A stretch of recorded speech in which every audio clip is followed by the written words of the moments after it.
Good morning student. आज हम बात करेंगे लेआउट के अंदर जितने भी टॉपिक्स हैं। पहले मैं सिलेक्ट करवा चुकी हूँ बट फिर भी रिपीट करती हूँ। सबसे पहले जैसे सिलेक्ट दे रखा है, सिलेक्ट में आपने जैसे ऑन करेंगे तो आपके पास ये 4 पॉपअप मेनू एक आएगा जिसमें 4 ऑप्शन दिए हैं। पहली है जैसे सिलेक्ट सेल। यहाँ पे यदि मैं कोई कर्सर रखती हूँ किसी सेल के अंदर, मैंने कर्सर रखा तो मेरा ये क्या है, सिर्फ सिंगल सिलेक्ट सेल होगा। यदि मैं द्वारा यहाँ पे कर्सर रखती हूँ, ठीक है, तो यहाँ पे यदि मैं चाहूँ तो पूरी रो सिलेक्ट हो जाएगी।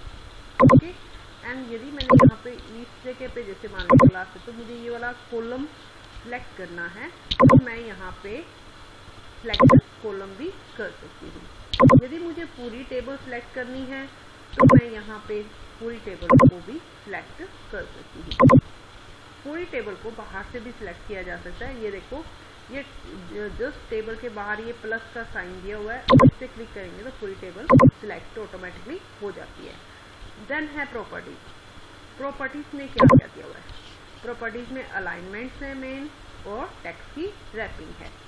अलाइनमेंट में देखिए, अलाइनमेंट में क्या है, इसके लिए हमें समझने के लिए टेबल एक छोटी लेनी पड़ेगी। मान लेते हैं कि यहाँ पे मैंने एक टेबल छोटी ले ली है, ऑटो कंटेंट वाली मैं टेबल ले लेती हूँ। एक इंसर्ट कर रही हूँ यहाँ से ऑटो में ऑटो टू कंटेंट। ओके, यहाँ एक मेरी छोटी टेबल आ गई।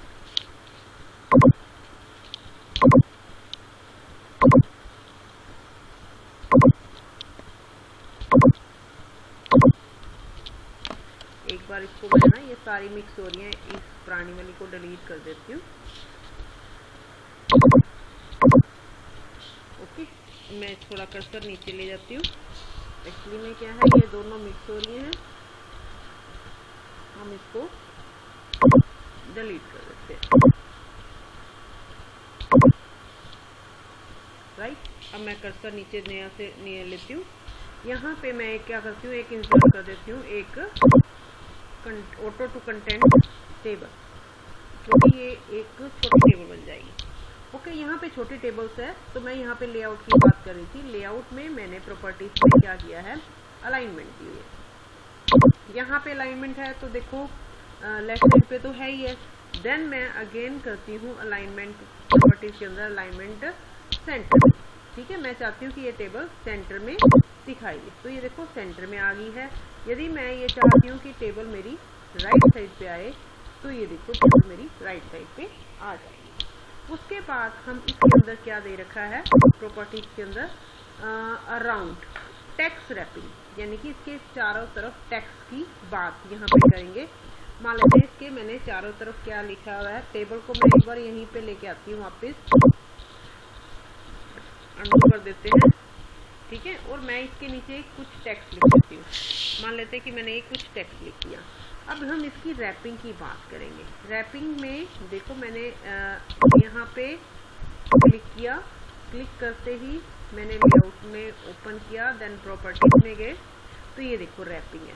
तो इसमें रैपिंग है, रैपिंग करते ये पोजीशनिंग पूछता है कि आप इसके जो नीचे जो लिखा हुआ मैटर है उसको आप किस जगह पे रैप करना चाहते हो, लेफ्ट साइड पे, राइट साइड पे, सेंटर, इनसाइड या आउटसाइड।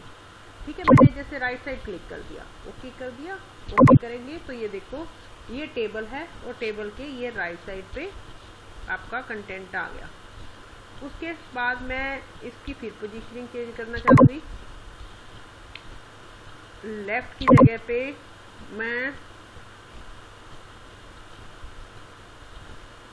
राइट साइड पे, ओके, तो ये मेरा कंटेंट ओके करेंगे तो इसके राइट साइड पे आएगा। ये टेबल एक बार हम बड़ी कर देते हैं, बीच का कंटेंट लिखते ही।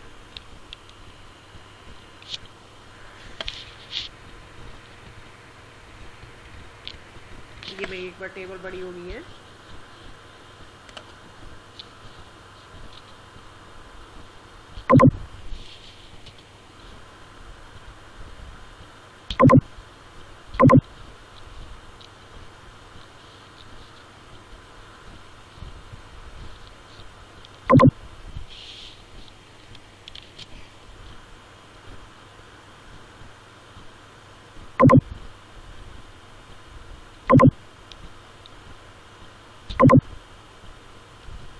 कर रही हूँ। यहाँ पे एक बार मैं इस टेबल को एक बार दोबारा डिलीट कर देती हूँ क्योंकि ये इसकी वो नहीं हो रही है इसलिए।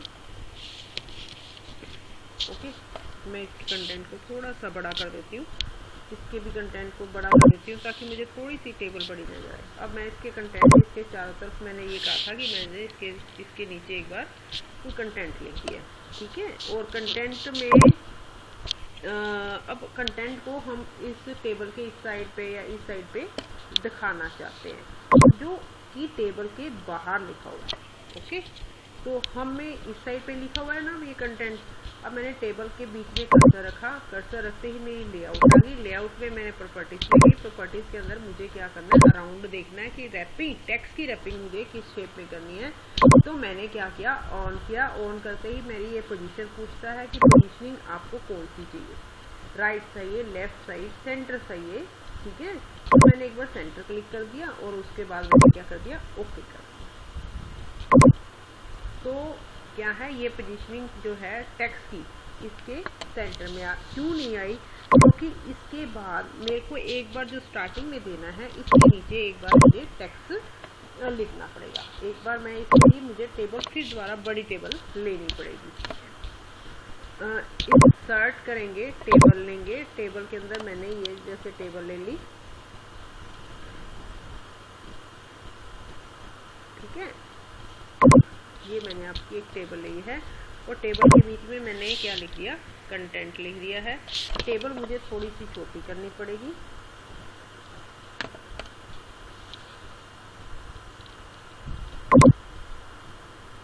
हम इसको थोड़ा सा छोटा भी कर सकते हैं। हम इसको यहाँ से लेंगे और खींच के क्या कर देंगे, छोटा कर देंगे।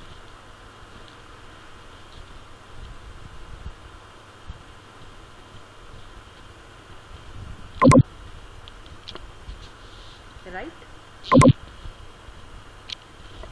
अब ये वाला इसके टेक्स्ट है।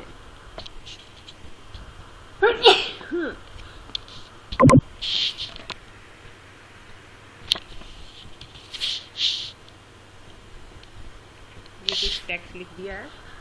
अब कर्सर मैंने बीच में डाला है, लेआउट में गए, लेआउट में मैंने प्रॉपर्टीज के द्वारा ऑन करी और टेक्स्ट सराउंडिंग में मैंने इसकी पोजीशनिंग को सेट किया।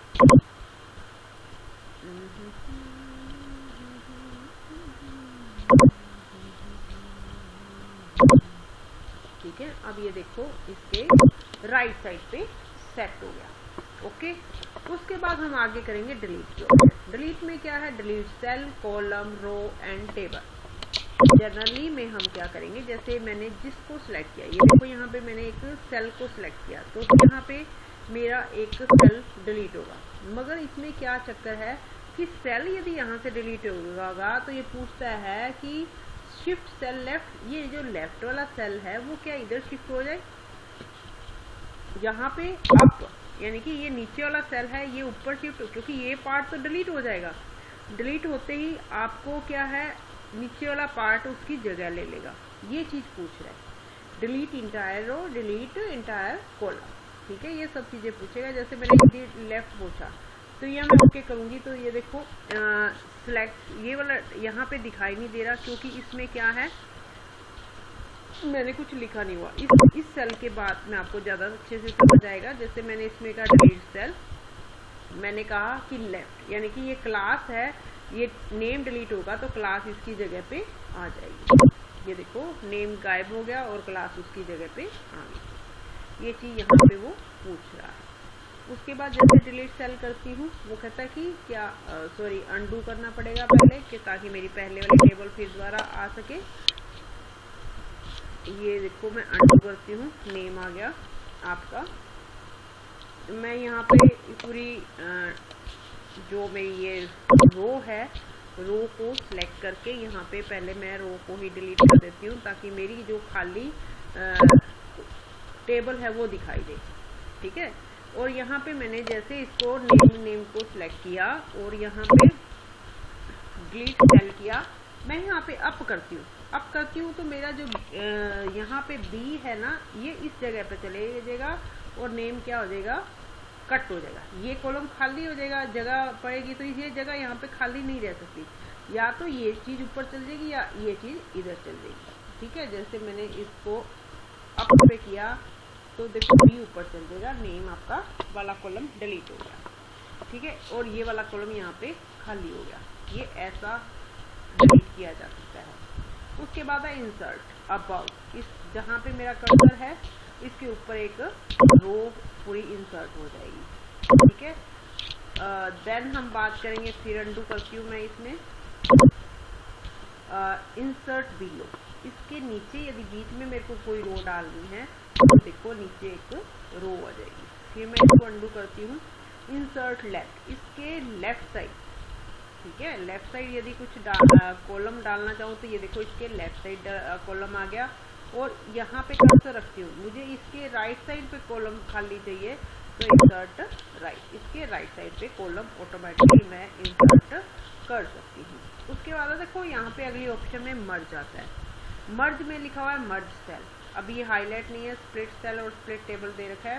मर्ज सेल तभी होगा जब हम दो सेल को आपस में मर्ज करेंगे, मर्ज का मतलब होता है दो सेल को आपस में जोड़ना। मैंने इनको जैसे मर्ज कर दिया, मर्ज जैसे इन दोनों को दो सेल को सिलेक्ट किया तो ये देखो मर्ज सेल हाईलाइट हो गया। इसको मर्ज करेंगे तो ये देखो दोनों के बीच में लाइन हट गई और ये दोनों एक ही सेल बन गई।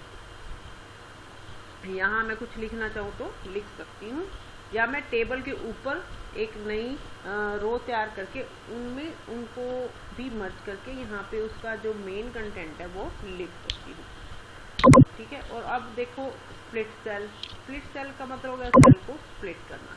मान लेते हैं कि मैंने क्या किया, ये जो यहाँ पे देख लेते हैं इस टेबल में मैंने क्या है, इस सेल को मैं स्प्लिट करना चाहती हूँ। तो स्प्लिट सेल कितने में पार्ट में, कॉलम 2 बने और रो 1 बने। तो ये देखो एक कॉलम बन गया, एक रो है और 2 कॉलम, ये बन गया ना, ये स्प्लिट हो गया। यहाँ पे भी मैं इसको अंडू कर देती हूँ।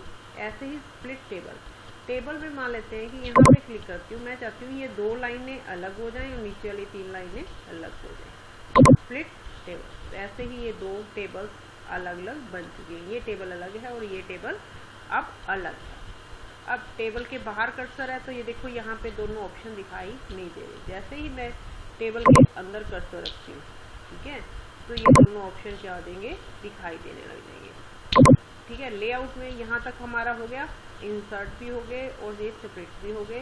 देन है ये आपका सेल का साइज।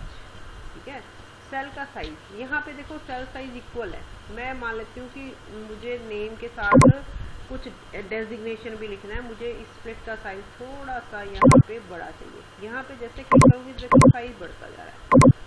ठीक है, छोटा करना तो मैं छोटा कर सकती हूँ। ऐसे ही रो का है, जैसे ये रो देखो यहाँ साइज बड़ा है, यहाँ साइज छोटा है रो का, तो इसमें रो का साइज बड़ा करना चाहूँ तो ये देखो बड़ा हो जाता है, कम करना चाहूँ तो कम भी हो सकता है। पहले तो आपको पता है कि आप यहाँ पे दूसरा जो मेथड है, यहाँ पे देखो जैसे ही 2 लाइन्स आती हैं, आप चाहो तो इसको पकड़ के भी छोटा बड़ा कर सकते हो ऐसे। ठीक है, ये सेल आपका छोटा बड़ा भी हो सकता है। ऑटो कंटेंट में तो ऑटो वाली हम ये तीनों ऑप्शन इंसर्ट के अंदर कर चुके हैं। यहाँ पे आपको याद होगा टेबल के अंदर दिखे थे, तो इंसर्ट टेबल के अंदर ये तीनों ऑप्शन थी, ऑटो कंटेंट, ऑटो विंडो और text auto width. Okay, and अब हम बात करेंगे लेआउट के अंदर अलाइनमेंट की। सेल साइज हो गया, अलाइनमेंट की बात करेंगे। अलाइनमेंट में ये आता है आपका अलाइनमेंट, तो दिखानी है कि ये टेक्स्ट को आप कहाँ छोड़ना चाहोगे। ये देखो ये टेबल है, मैंने एक बार नीचे वाली टेबल ली, ठीक है, और नीचे वाले टेबल के अंदर ये मैंने कंटेंट ले लिया। ये कंटेंट को आप किस जगह पे लेना चाहोगे, राइट साइड पे, लेफ्ट सेंटर में, लेफ्ट साइड पे, नीचे रखना चाहते हो, सेंटर के नीचे में, या फिर सबसे डाउन मिडल में रखना चाहते हो, इसका मिडल में रखना चाहते हो, ये अलाइनमेंट समझ आ गई। सेल के अंदर, सेल नहीं, सेल के अंदर जो कंटेंट है उसकी अलाइनमेंट को ये सेट करता है। अब इसके साथ ही मैं आगे जस्ट इसी को ही लूंगी, ये भी अलाइनमेंट है, ये सेल मार्जिन है। ये क्या है आपका सेल का मार्जिन, यानी कि सेल आपका छोटा है या बड़ा है। ये जो जैसे ये सेल देखो, ये सेल बड़ा है, ये उससे छोटा है, ये बिल्कुल छोटा है। अब इसका मार्जिन कितना होना चाहिए। मार्जिन का मतलब है, मान लेते हैं कि मैंने इसके अंदर ए लिखा है, ठीक है। अब सेल का मार्जिन का यहाँ लिखते हैं, ज़्यादा बेस्ट अच्छा लगेगा। जैसे मैंने ए लिख दिया, मैं चाहती हूँ कि इसके ऊपर स्पेस भी हो, इसके नीचे स्पेस तो है मगर ऊपर भी हो, साइड पे भी हो, इतना भी हो। तो मैं इसको क्या करूँगी, सिलेक्ट करूँगी, इस सेल का मार्जिन सेट करूँगी। मार्जिन, ठीक है ना, जैसे बुक के साइडों पे ये देखो मार्जिन है, ऑटोमेटिकली टेबल के अंदर मार्जिन बना हुआ है। तो ये यही चाहता है कि इस सेल के अंदर मार्जिन सेलेक्ट किया जाए। ये देखो, जैसे मैं थोड़ा थोड़ा इसका मार्जिन सेट करती हूँ, ऊपर वाली साइड का मैंने टॉप का किया है, तो वैसे ही देखो इसके ऊपर का साइज बड़ा हो गया। ऐसे ही मैं चाहूँ तो लेफ्ट का करना, चाहूँ तो राइट का करना, चाहूँ तो कर सकती हूँ। उसके बीच में रह गया एक टेक्स्ट डायरेक्शन लेना। जैसे जैसे करती जाती हूँ तो इसका टेक्स्ट का डायरेक्शन जो है ए का उस साइड पे ही डायरेक्शन घूमी जा रही है। मैं खाली इसी पे बात करी थी, ए की दोबारा करके दिखाती हूँ। टेक्स्ट की देखो डायरेक्शन, इसी समय देखो ए की डायरेक्शन इसकी तरह होगी, नीचे होगी और इस साइड पे भी होगी, वापस इसी डायरेक्शन में होगी।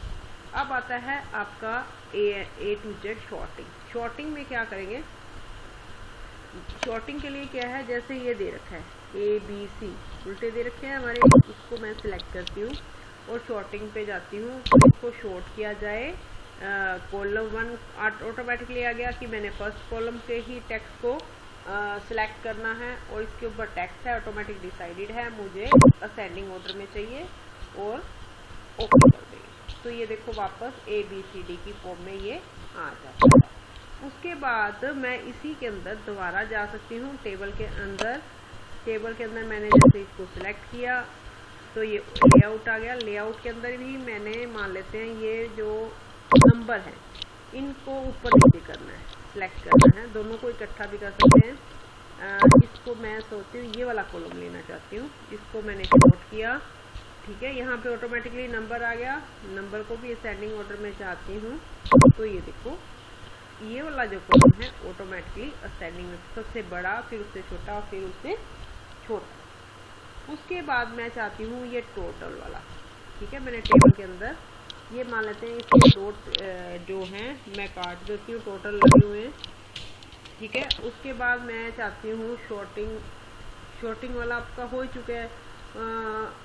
फॉर्मूला, इसमें फॉर्मूला लगाना चाहती हूँ, सम है। मैं इसके लिए क्या करूँगी, मुझे चाहिए इस रो का सम, मैंने यहाँ कर्सर रखा है, इन तीनों का टोटल चाहिए, तो मैं ये फार्मूला यूज करूँगी। फार्मूला में यहाँ देखो क्या, इक्वल टू सम अबव, ये ओके किया तो इनका टोटल आ गया। ये टोटल किनका है, अबव है, तो ये देखो इन ऊपर वालों का टोटल है, इन तीनों का टोटल नहीं है, ठीक है। इस चीज़ का ध्यान रखना। मैं इसको दोबारा डिलीट करती हूँ। फिर देखो ये लिखा हुआ है अबव की जगह पे आप कुछ और भी नया जो फार्मूला है उसकी जगह पे लिख सकते हो, लेफ्ट, LEFT, ठीक है। मैंने लेफ्ट का टोटल मांग लिया है, तो ये देखो अब लेफ्ट का टोटल आ गया है। अब देखेंगे तो इस फार्मूले में फिर ज़रा ऑन करेंगे तो अबव लिखा हुआ है, बाय डिफॉल्ट अबव है, तो मैं फिर दोबारा लेफ्ट लिख देती हूँ, ओके करूँगी तो ये टोटल आ गया। ओके, हम जिस तरह का फार्मूला है वो भी अप्लाई कर सकते हैं। अब ये क्या है, आपके सामने ये टेबल है, मैं कहती हूँ ये टेबल के अंदर कर्सर रखती हूँ तो ये आपके दो ऑप्शन आ जाते हैं, बाहर निकालती हूँ तो ये दो ऑप्शन आपके गायब हो जाते हैं, क्योंकि एक टेबल है। ये वर्ड मैं इसलिए बोल रही हूँ, देखो मैं क्या कहती इस टेबल को कन्वर्ट करती हूँ टेक्स्ट में, ठीक है। टेक्स्ट में कन्वर्ट करूँगी तो ये टेबल अब क्या बन गई, टेक्स्ट में कन्वर्ट होगी। अब ये टेबल नहीं रही, ये सिंपल कंटेंट है। ये देखो मैं कर्सर लगा रही हूँ तो वो ऊपर के दो ऑप्शन नहीं आ रहे हैं। मैं इसको वापस अनडू कर देती हूँ ताकि मेरी टेबल वापस आ जाए, ठीक है। लेआउट के ऑप्शन आपके इसमें सारे कंप्लीट हो गए हैं। बाकी ये रिपीट हेडर एंड रोज है, आप इसको भी यूज़ करना चाहे तो कर सकते हैं। इसके अलावा कुछ भी और कोई पॉइंट रह गया हम उसकी डिस्कशन कर लेंगे। लेआउट के बाद जो टॉपिक है हमारा पेज लेआउट, इसको हम नई वीडियो में करेंगे। Thank you.